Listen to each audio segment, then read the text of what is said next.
brought you by Silver Pumps and Motors. Top quality और consistent performance के लिए सिर्फ सिल्वर पंप्स नाम याद रखना. 3 గంటలుగా కొనసాగుతోంది కేటీఆర్ విచారణ. ఫార్ములా ఈ రేస్ నిధులపై ప్రశ్నిస్తోంది ఏసీబీ. కేటీఆర్ కు పలు కీలక ప్రశ్నలు సంధించారు అధికారులు. స్పాన్సర్స్ చెల్లించాల్సిన 55 కోట్లను విదేశీ కంపెనీకి హెచ్ఎండిఏ అకౌంట్ నుంచి ఎందుకు చెల్లించారు అంటూ ఏసీబీ ప్రశ్నించింది. ఇది నిబంధనలకు విరుద్ధమని మీకు తెలీదా అంటూ ఏసీబీ ప్రశ్నించినట్లు తెలుస్తోంది.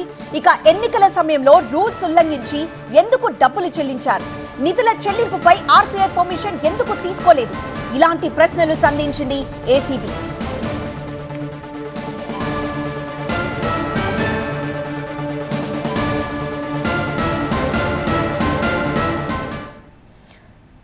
మా బ్యూరో చీఫ్ విజయ్ మరింత సమాచారం లైవ్ ద్వారా అందిస్తారు. విజయ్, ప్రస్తుతం ఏసీబీ ఇంకా విచారణ కొనసాగిస్తోంది. అయితే ఇంకా ఎలాంటి ప్రశ్నల్ని సంధిస్తోంది ఈసారి? ఫార్ములా ఈ రేస్ కేసులో మాజీ మంత్రి కేటీఆర్ని దాదాపుగా 3 గంటలుగా ఏసీబీ ఇన్వెస్టిగేషన్ చేసింది. ఏసీబీ గతంలో దాదాపుగా 60 నుంచి 70 ప్రశ్నలు మొదటిసారి జూన్ 9న కేటీఆర్ విచారణకు వచ్చినప్పుడు అడిగింది. ఈసారి కొంత ఎక్స్ట్రా సమాచారంతో ఎఫ్ఈఓ సిఇఓ విచారణకి దాదాపు లండన్ నుంచి 3 సార్లు ఆయన వీడియో కాన్ఫరెన్స్ ద్వారా అటెండ్ అయ్యాడు.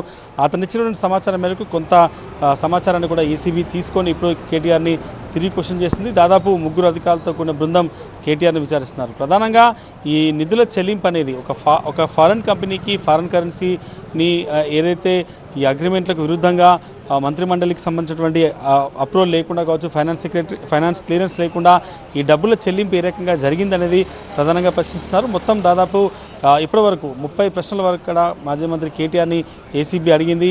కొన్ని ప్రశ్నలకు ఆయన సమాధానం చెప్తున్నారు, కొన్ని ప్రశ్నలకి ఇరిటేట్ అవుతున్నట్టుగా కూడా సమాచారం ఉంది. కానీ ఏసీబీ మాత్రం తమ దగ్గర ఉన్నటువంటి కాంక్రీట్ ఎవిడెన్స్ ముందు పెట్టుకొని కేటీఆర్ని క్వశ్చన్ చేసింది. కేటీఆర్ విచారణలో అత్యంత కీలకమైనది ప్రభుత్వానికి సంబంధించి ఏదైతే సీజన్ 10 నిర్వహణకు అసలు ఏ రకంగా మీరు ముందుకెళ్లారు, సీజన్ 9 పూర్తిగా చెల్లించకముందే ఒక స్పాన్సర్ కంపెనీ చెల్లిస్తానని చెప్పిన తర్వాత ఒకవేళ వాళ్ళు చెల్లించకుంటే మరొక స్పాన్సర్ కంపెనీ ద్వారా చెల్లించాల్సిన అమౌంట్ని ఎందుకు రాష్ట్ర ప్రభుత్వ ఖజానా నుంచి చెల్లించాల్సి వచ్చింది. దాంతోపాటుగా మంత్రిమండలికి అప్రూవల్, క్యాబినెట్ అప్రూవల్ ఖచ్చితంగా ఉండాలి.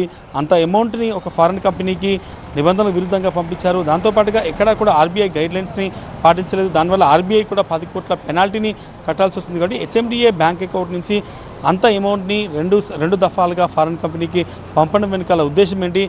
ఖచ్చితంగా అప్పటి మంత్రిగా ఉన్నటువంటి కేటీఆర్ తన అధికారాన్ని దుర్వినియోగం చేశాడు. ఆయన పైన పీసీ యాక్ట్ ఇప్పటికే ఎఫ్ఐఆర్లో పెట్టింది కాబట్టి ఆయన ఇంటెన్షనల్గా ఆయన దురుద్దేశంతోనే రాష్ట్ర ప్రభుత్వానికి సంబంధించిన డబ్బుని వృధా చేశారు. ఆయన వల్ల ఖజానాకి నష్టం వచ్చిందనేది ఏసీబీ ప్రధానంగా చెప్తుంది. కానీ కేటీఆర్ మాత్రం ఇది నేను హైదరాబాద్ బ్రాండ్ ఇమేజ్ కోసం చేశాను, దీనివల్ల చాలామంది స్పాన్సర్లు వచ్చారు, 800 కోట్ల రూపాయల వరకు కూడా లాభాలు వచ్చాయనేది పదే అని చెప్తున్నారు. ఈరోజు ప్రెస్ మీట్కు ఈరోజు విచారణకు వచ్చే ముందు ఆయన ప్రెస్ మీట్లో కూడా అదే విషయం చెప్పాడు. హైదరాబాద్ బ్రాండ్ ఇమేజ్ని బిల్డప్ చేయడం కోసం, డెవలప్ చేయడం కోసమే తాము ఈ కార్ రేస్ నిర్వహించాం, దాని ద్వారా 800 కోట్ల పెట్టుబడులు వచ్చాయన్నది ఆయన చెప్తున్న విషయం. కానీ ఏసీబీ మాత్రం మంత్రిగా ఉండి తన అధికారాన్ని ఆయన దుర్వినియోగం చేశాడు. రాష్ట్ర ప్రభుత్వానికి ఖజానాను కాపాల్సిన వ్యక్తే అపనంగా ఒక ఫారెన్ కంపెనీకి 54 కోట్ల 88 లక్షల రూపాయలు వెళ్లేందుకు కారకుడయ్యాడు. దాంతోపాటుగా 10 కోట్ల రూపాయల ఆర్బీఐ కూడా డబ్బులు పెనాల్టీ కింద చెల్లించాల్సి వచ్చింది. కాబట్టి ఓవరాల్గా మంత్రిగా ఆయన తన అధికారాన్ని దుర్వినియోగం చేసి రాష్ట్ర ప్రభుత్వ ఖజానాను నష్టపరిచాడన్నది మెయిన్ అలిగేషన్. కాబట్టి దీనిపైన విచారణతో కొనసాగుతుంది. విచారణ సాయంత్రం వరకు కొనసాగుతుంది. ఈరోజు ఆయన్ని అరెస్ట్ చేసే అవకాశాలు అయితే కనిపించట్లేదు.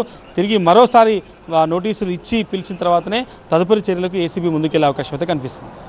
ఎస్ విజయ్.